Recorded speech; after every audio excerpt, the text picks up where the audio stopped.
Hello guys, welcome to my first class on module 3, relations and functions. So in this lecture video, I'll be discussing about functions, types of functions.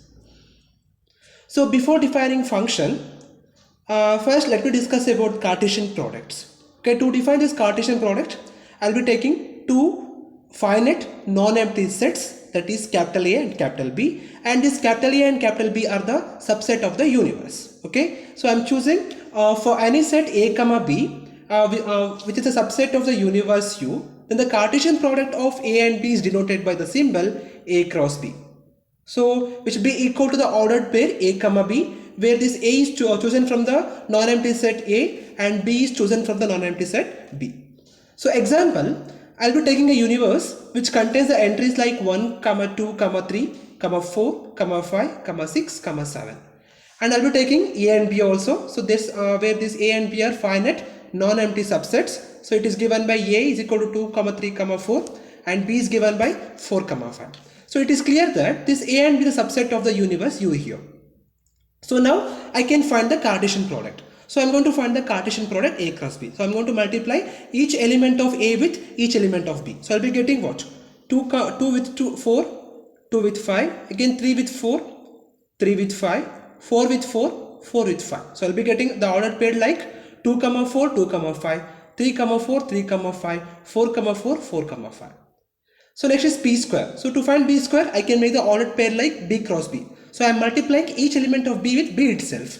So I'll be getting what? 4, 4, 4, 5, 5, 4, 5, 5. So next is relations. So to define relation also, I'll be taking two non-empty subsets A and B, and they are finite non-empty subsets here. And it is a subset of the universe also. And and any subset of the A cross B will be called as a relation. So I'll be taking a mapping for R from A to B, where this R will be subset of this A cross B.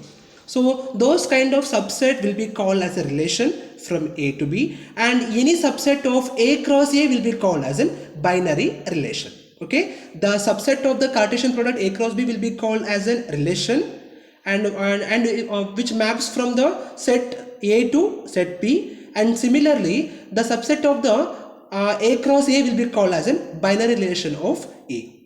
Example, I'll be taking two finite set A and B with modulus of B will be equal to 3. So for example, if there are 4096 relations from A to B, then we have to find what is the magnitude of A. So given that, so I'll be assuming that the magnitude of A will be equal to M and magnitude of B will be equal to N. So actually we'll be having 2 power M relations in the Cartesian product A cross B.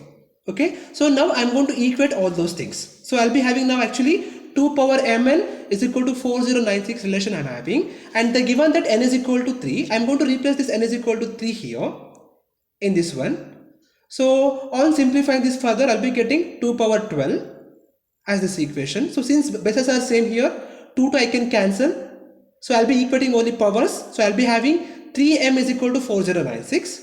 So on simplifying this, I'll be getting m is equal to 4. So I can conclude that magnitude of A will be equal to 4 here. So next is actual concept functions. So let A and B are two non-empty sets. Then the function, or we can call it as a mapping also. Then the function from f from A to B is a relation from A to B such that each A in A there is a unique B in B such that the ordered pair must be A comma B must belong to the function f. This is called function. So next is types of function. So here we'll be discussing about some 7 types of function. The first 2 functions are very much important in the computer science. The first function is floor function.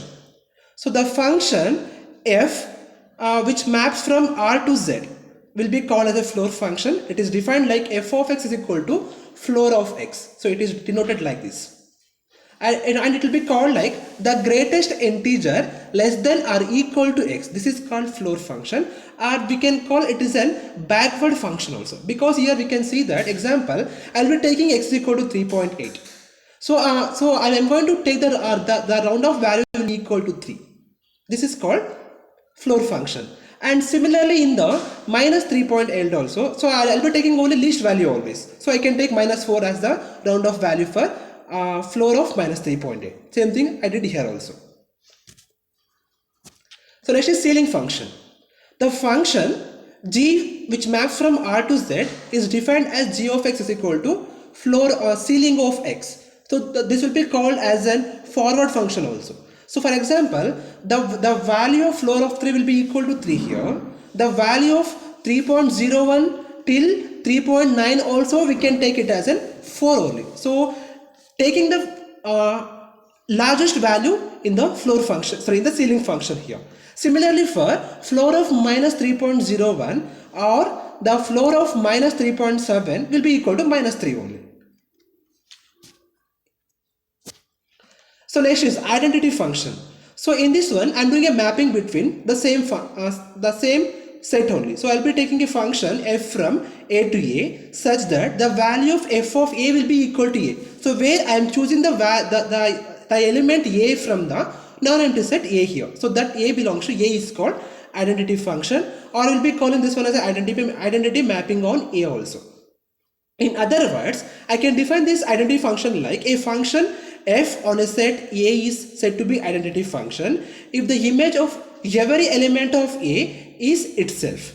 This is called identity function. So here we can see that I am taking two sets a and a. I am doing a mapping from the same set only.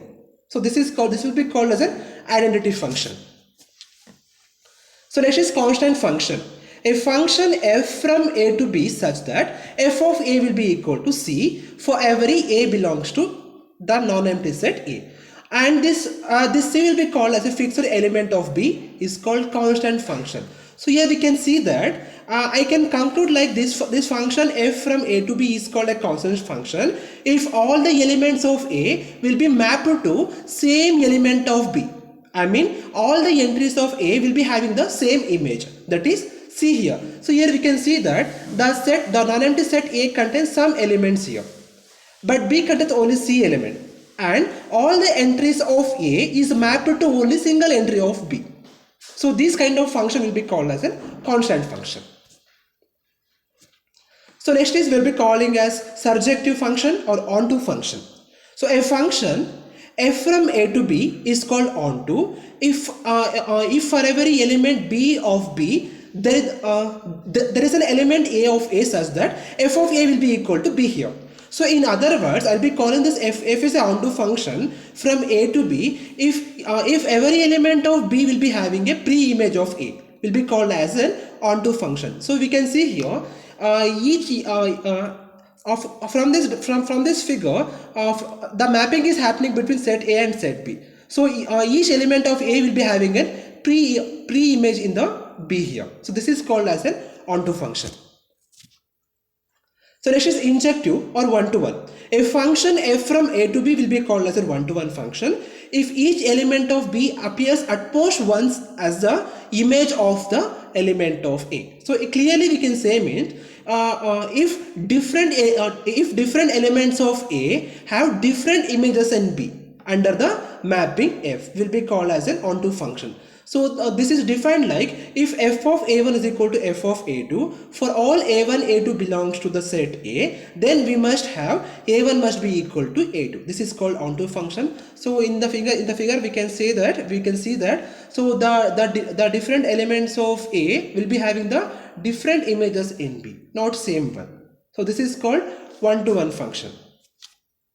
So next is last one.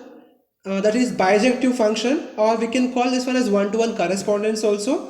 A function which is both one-to-one and onto will be called as an bijective function. So to satisfy this function, so the same function has to satisfy both one-to-one function as well as onto property. So then we'll be calling those kind of function is called bijective function.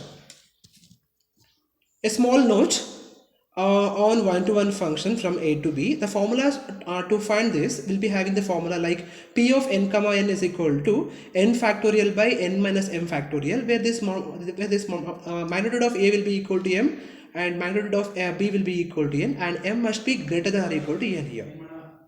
And next one is To find the number of onto function from A to B, the formula is given like P of n comma n is equal to summation k from 0 to n minus 1 power k nc n minus k whole power n. So we'll see one problem on this to find the onto function.